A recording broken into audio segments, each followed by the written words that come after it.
السلام عليكم. مسا على الفانز حبايب قلبي. النهارده عندنا وجبه دسمه للجونجلرز مليانه بالبهاريز.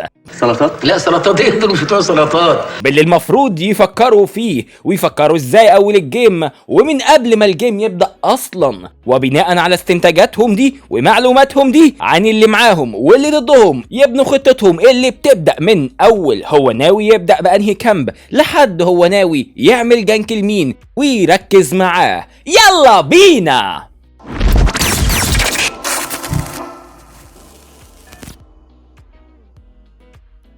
معنا النهارده جيم حلو جدا. البطل بتاعنا فيه هو لي الضحك عمو بيلي، قصدي لي سن. صوته كأنه بيغلط كده معرفش.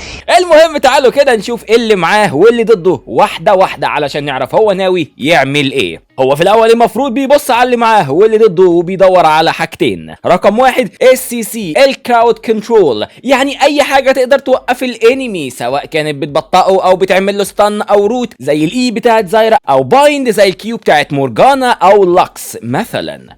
رقم 2 الموبيليتي، وهي قدرة على الحركة أسرع من العادي. هل التشامبيونز دي عندها داش أو مهارة بتخليهم أسرع ويعرفوا يهربوا منك مثلا وهكذا. بالنسبة للبوت لين فهو معاه ليونا وكايزا قدام ثريش وإزرائيل. انت بقى زي ما قلنا بتدور في اللين على حاجتين، الموبيليتي والCC بتوع اللي معاك وبتوع اللي ضدك. بالنسبة للي معاك فليونا عندها موبيليتي شوية لو جابت الإي بتاعتها في حد، وكمان الكيو بتستنى حلوة جدا يعني فيها CC، وكمان كايزا معاها الاي بتاعتها بتسرعها وبتساعدها تجري ورا اللي ضدها لو جريوا. بس بقى بالنسبة للي ضدهم فإزرائيل عنده موبيليتي اعلى بسبب الاي بتاعته اللي بتعمل داش، وثريش عنده CC بالهوك بتاعه وكمان بالاي الفلانك يقدر يرجعك ورا ويبطئك كمان، ده غير انه يقدر ينقذ إزرائيل باللانترن بتاعه.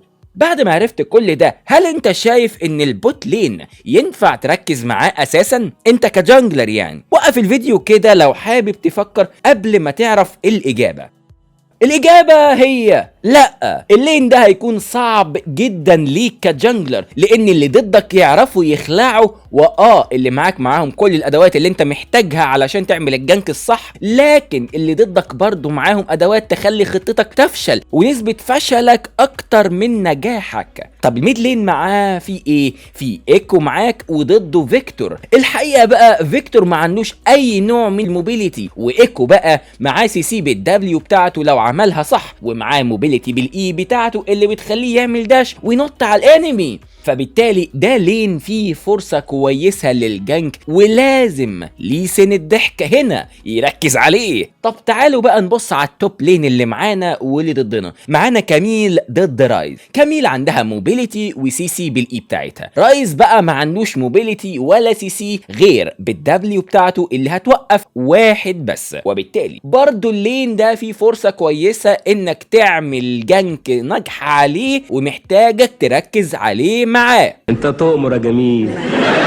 طيب ليه الخطة دي مهمة بقى؟ لأنها بتساعدك تعرف انت هتلعب على انهي ناحية وهتبدأ في انهي ناحية. الموضوع ما بقاش لفة واحدة او ترتيب معين بتاخد بيها الكامبات محفوظ وخلاص بتكرره كل جيم. لا، ركز معايا هنا وفوق لي يا ابني، فوق لي. انت دلوقتي بالذات بعد النرفات اللي حصلت في الجنجل في باتش 11.4 بقى ضروري جدا انك ما تضيعش وقت في اول الجيم وتستغل وقتك صح جدا. ونيجي بقى بابا بهوش يقولك هفهمك ليه، بس اتقل على الرز لحد ما يستوي. انت كده فهمت ان البوت لين صعب تعمل جنك عليه، لكن الميد لين والتوب لين الجنكات بتاعته مستحبة ومفضلة بمراحل. وبالتالي ركز معايا كده، انت بتبتدي ازاي الجيم؟ انت بتبدأ في النص الماب من تحت، سواء انت بريد او بلو، سواء انت بقى تيم احمر او تيم ازرق، مش هنختلف. المهم تبدأ بالنص التحتاني، هتاخد البفاية وبعدين بتاخد كامب او 2 من اللي جنبهم في نفس الناحية، وبعدين بتقلب الناحية التانية علشان تاخد الباف التاني. صح، اغلب الاوقات انت مش هتوصل لليفل 3 الا في الظروف العادية اللي هي الليفل المناسب لعمل جنكات، الا لما تاخد الباف التانية او بمعنى اصح لما تقلب على النص النص التاني من الماب اللي انت ما بدأتش فيه، وده بيحصل حوالي الدقيقة 3 مثلا. طب هنستفاد ايه من الحوار ده بقى؟ انت عارف دلوقتي ان الدقيقة 3 لما تيجي لازم تعمل جنك، ده وقت الجنك بتاعتك، لازم تكون في حتة ينفع تعمل لها جنك، اتفقنا؟ وكمان عارف انك مش هتفضل لحد الدقيقة 3 في نفس الناحية اللي انت بدأت فيها، انت لازم تغير الناحية التانية علشان تقدر توصل لليفل 3 وتاخد 2 بافس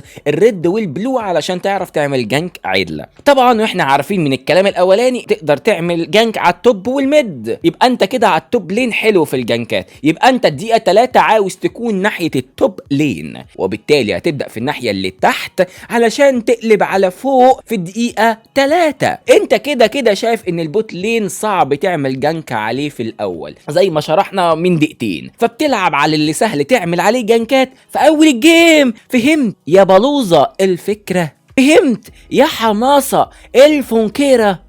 فهمت يا اسطى الجنجل بيتلعب ازاي وبتبدا من اول الجيم تخطط ازاي؟ قبل ما الجيم اللي هنعرضه النهارده يبدا لازم نفكركم باننا شغالين الله ينور على السوشيالز بتاعتنا، سواء الصفحه، الجروب، اليوتيوب، اي حاجه، الموجودين على الفيسبوك الناحيه الثانيه والموجودين على الناحيه الثالثه، ما علينا، مستنيين صياحكم ومشاكلكم واسئلتكم علشان نقدر نساعدكم ونقدم لكم نصايح متفصله على اخطائكم او متفصله على لبستكم.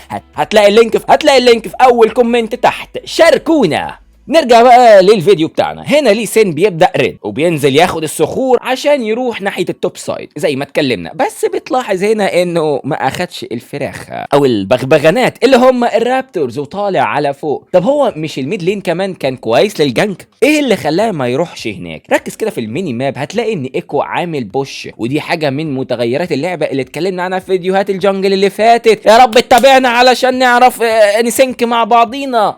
الكتاب بيقول ان ده لين حلو للجنك، وان فيكتور بيضرب من بعيد وعنده ويف كلير احسن، والمفروض يكون هو اللي عامل بوش، بس الواقع كان غير كده، وانت لازم تتكيف وتستمتع وتعدل خطتك بناء على الوضع الراهن حاليا. فبالتالي هو تجاهل الميد لين مؤقتا، سامعني؟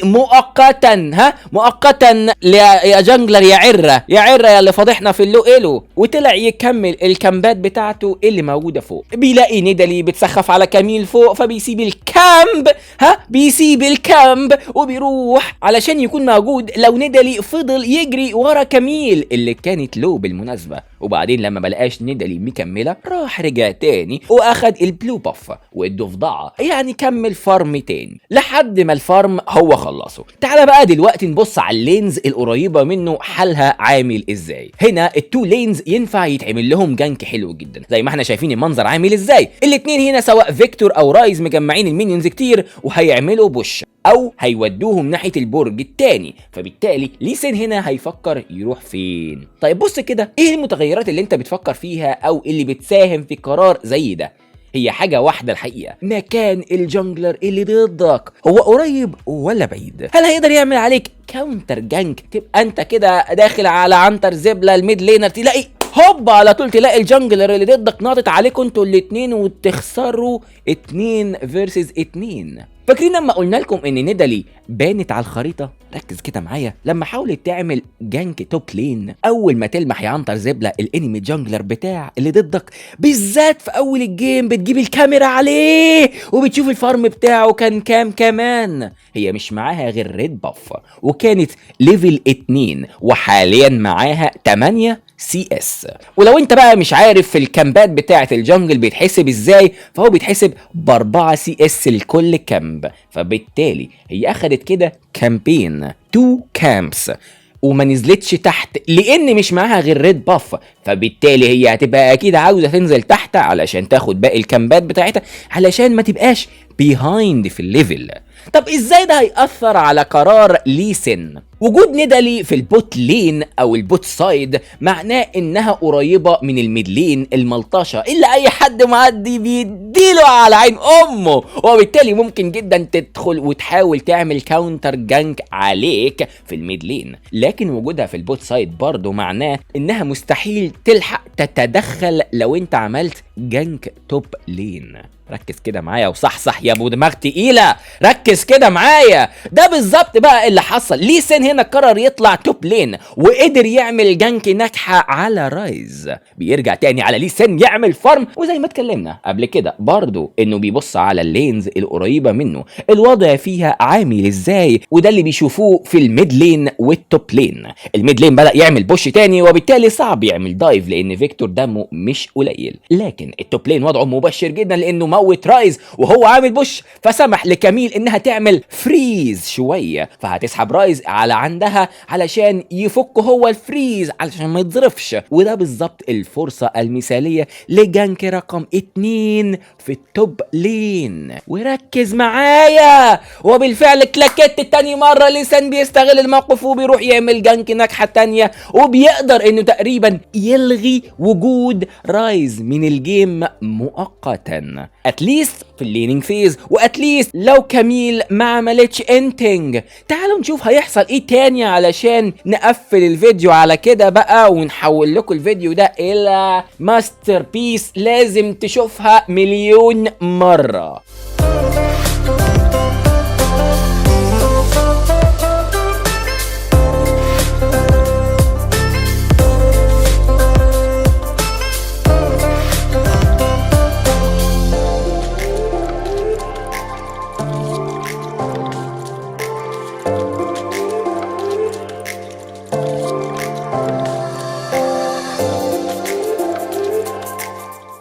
اللي حصل هنا حاجة احنا اتكلمنا فيها قبل كده برضو. لسان لاحظ ان كميل كان دمه قليل وهيرجع، فوقف ياخد الاكسبيرينس الزيادة في اللين وهو بيحاول يحافظ على الفريز، يعني ما عملش فاست بوش. وده لان كميل معاها تيليبورت تقدر ترجع اللين وما يفوتهاش حاجة. سامعني يا عنتر زبلة، سامعني يا بيلي، سامعني يا ابو مخ تخين، ما تبي تلحق الفارم بتاعها، مش اجنايت يا عنتر زبلة. بس لما رايز جاب التي بي بتاعته كميل عمل التي بي برضه وراه بقى علشان تظرفه للمرة الثالثة. وهنا بقى الاكشن بيحتدم وبتتدخل ندالي بالكاونتر جانك وتقلب الموضوع ليه. طب ازاي ده حصل؟ احنا قلنا قبل كده ان في اول الجيم بتقلب على الناحية التانية حوالي دقيقة 3، ومن الاسابيع اللي فاتت في الجنجل برضه، فانتوا فاكرين انك بعد ما تخلص الناحية التانية وبتعمل ريكول وبترجع تاني في اول ناحية اللي بدأت فيها، يعني بتكون حوالي دقيقة 4 او 24 ثانية مثلا. وده بالظبط اللي حصل لندالي هنا، بس بفرق دقيقة تأخير نتيجة